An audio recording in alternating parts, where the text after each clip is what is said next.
Oi, muito bom dia. Certamente alguém já falou para você, pregando o Evangelho de Jesus Cristo. Alguém já disse que Deus tem um plano. Alguém chegou com você e disse: Deus tem um plano para a sua vida. Mas eu quero deixar aqui, à luz da palavra de Deus, alguns textos da palavra de Deus para o nosso entendimento. Que plano é esse que Deus tem para a minha vida, né? Você fica curioso, às vezes, que plano é esse? Então eu vou ler aqui em Oséias capítulo 4, que diz assim: Ouvi a palavra do Senhor, vós filhos de Israel, porque o Senhor tem uma contenda com os habitantes da terra, porque não há verdade, nem benignidade, nem conhecimento de Deus. Aí você vai dizer, mas essa palavra é para os israelitas. Mas a Bíblia diz que nós somos o Israel de Deus. Deus veio para o que era seu e os seus não o receberam. Então a salvação chegou até a mim e chegou até você. Aí ele diz assim, né, que na terra só prevalecem o perjurar, o mentir, o matar, o furtar e o adulterar, e há homicídios sobre homicídios. Ele diz que não há verdade na terra. Agora eu quero ler com você aqui. Esta é a condição da terra. Isaías capítulo 60 vai dizer assim: Levanta-te e resplandece, porque já vem a tua luz, e a glória do Senhor vai nascendo sobre ti. Pois eis que as trevas cobriram toda a terra, e a escuridão os povos. Mas aqui uma conjunção que vai ligar essas duas frases. Mas sobre ti o Senhor virá surgindo, e a sua glória se verá sobre ti. Que glória é essa? E que plano é este? Escute o que diz o livro do Atos dos Apóstolos, é os feitos dos discípulos de Jesus, né? Sobre a autoridade e o poder do Espírito Santo. Fiz o primeiro tratado, ó Teófilo, acerca de tudo que Jesus começou, não só a fazer, mas a ensinar, até o dia em que foi recebido em cima, depois de ter dado os mandamentos pelo Espírito Santo aos apóstolos que escolhera, aos quais também, depois de ter padecido, se apresentou vivo com muitas e infalíveis provas, sendo visto por eles por espaço de 40 dias, e falando do que respeita ao reino de Deus. E estando com eles, determinou-lhes que não se ausentassem de Jerusalém, mas que esperassem a promessa do Pai, que disse ele: de mim ouvistes. Porque, na verdade, João batizou com água, mas vós sereis batizados com o Espírito Santo, não muito depois desses dias. Aqueles, pois, que se haviam reunido, perguntaram-lhe, dizendo: Senhor, restaurarás tu, neste tempo, o reino de Israel? E disse-lhes: Não vos pertence saber os tempos ou as estações que o Pai estabeleceu para o seu próprio poder, mas recebereis a virtude do Espírito Santo que há de vir sobre vós, e ser-me-eis testemunhas tanto em Jerusalém, como em toda a Judeia, Samaria e até aos confins da terra. Então, Jesus Cristo deixou aqui um tratado, uma missão para os discípulos de levar o evangelho até os confins da terra. Ele deu poder. No Pentecoste o Espírito desceu e todos receberam o Espírito Santo, que é o que capacita o homem para fazer esta obra. Toda obra precisa de capacitação, e a obra do Evangelho, ela não é feita sem a capacitação do Espírito Santo. Então, Deus deixou essas considerações aqui para os discípulos. Aí ele diz assim: e quando dizia isto, vendo eles, foi elevado às alturas e uma nuvem o recebeu, ocultando-o de seus olhos. E estando com os olhos fitos no céu, enquanto ele subia, eis que junto deles se puseram 2 varões vestidos de branco, os quais lhe disseram: varões galileus, por que estáis olhando para o céu?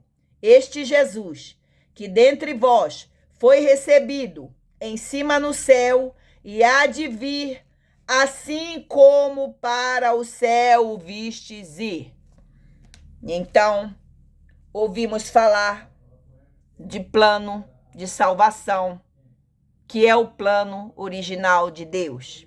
E a glória de Deus é a salvação da humanidade.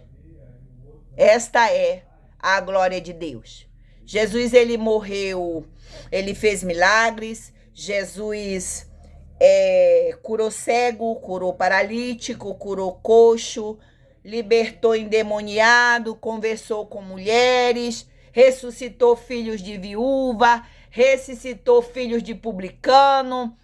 Deus fez as suas obras, os seus feitos, que foram vistos por todos, né? Com provas infalíveis e incontestáveis, que Jesus Cristo veio ao mundo para salvar o que se havia perdido. Então, Jesus passou por todo esse martírio. E quando se fala de um plano, logo pensamos que este plano é aqui na terra. Que plano é este? Nos alegramos, vou ganhar um carro, Deus disse que vai dar um carro, uma casa, vai me dar bens, vai me dar ouro, vai me dar prata, vai me dar muitas coisas preciosas que tem neste mundo. Ele pode, a Bíblia diz que Deus é o dono do ouro e da prata.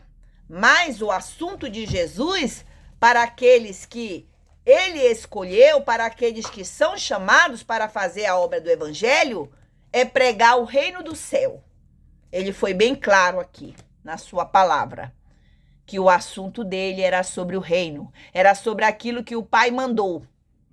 Então, este é o plano original de Deus para a minha vida, para a sua vida, é confessar o nome de Jesus como o único e suficiente Salvador da nossa alma. Assim como nós alimentamos o nosso corpo, a palavra de Deus diz que a nossa alma, ela tem sede de Deus. No Salmo 42 diz: assim como a corça suspira pela corrente das águas, num período de seca, é um animalzinho irracional e ela suspira pela corrente das águas, assim a nossa alma tem sede de Deus, tem fome de Deus.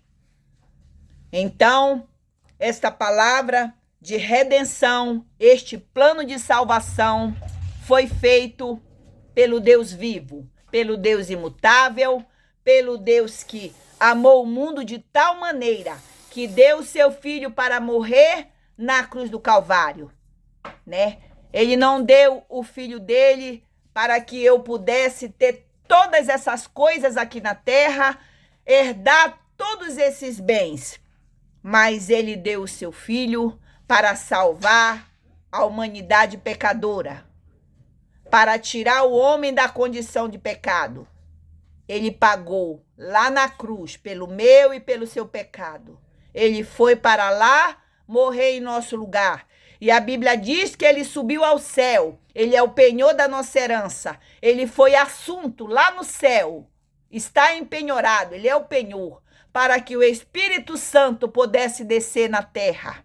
É o Espírito Santo que capacita. É ele que convence. É ele que atrai. Nós podemos falar, podemos pregar. Mas esta obra pertence a Deus. Somente ele. Nós somos apenas uma ferramenta que Deus usa da maneira que ele quer, da forma que ele quer e quando ele quer. Então, hoje eu quero te dizer que Deus verdadeiramente tem um plano para você. Já está escrito pelo dedo de Deus. Talvez não seja o plano que você planejou, né? Não seja o projeto que você fez. Não que o seu projeto não vai dar certo e não vai à frente, porque o nosso Deus, ele é abençoador. E ele pode abençoar o trabalho das suas mãos. Mas não é este o projeto. O projeto de Deus para mim e para você é a nossa redenção. É a nossa salvação. E aqui está as palavras deixadas pelo Espírito Santo, o poder de Deus, um Deus que saiu do seu trono, desceu na terra, pagou alto preço por mim e por você. E depois ele subiu ao céu, e a Bíblia diz que ele está sentado em um alto e sublime trono. E nós estamos esperando, porque a nossa esperança é a redenção da nossa alma. A Bíblia diz que o mundo passa, e tudo que o mundo tem vai passar. Mas a palavra diz que essas palavras, elas não passarão, elas não envelhecerão. Elas estão escritas lá no Antigo Testamento. E no Novo Testamento, ele vai rememorar aquilo que ele escreveu há milhões, milhares de anos, aquilo que foi escrito. Ele vai trazer a existência mais uma vez para ficar na nossa memória as suas promessas. Então, o mundo hoje diz: acorda, Brasil. Por todo canto você ouve esse jargão: acorda, Brasil. Mas a palavra de Deus diz: acorda, tu que dormes, e Cristo te esclarecerá. Aceite a Jesus como Salvador da sua alma, confesse o nome dele, garanta uma morada com ele no céu. Se aproprie da promessa que Deus fez. Creia no Evangelho de Jesus. Não um evangelho barato e diluído, mas o Evangelho da salvação. O Evangelho que liberta o homem, que cura as feridas da alma, prometeu vida eterna e morada no céu. Então, Deus abençoe o nosso dia e que o nome do nosso Deus seja glorificado, que nós possamos abrir a nossa boca e falar e dizer para o mundo que há uma esperança. E a esperança da humanidade não é outra, senão a salvação na pessoa de Jesus Cristo e a redenção da sua alma, da minha e da sua. Fico aqui com essas palavras, que Deus abençoe a nossa quinta-feira e que o nome do Senhor seja glorificado na nossa vida. Amém.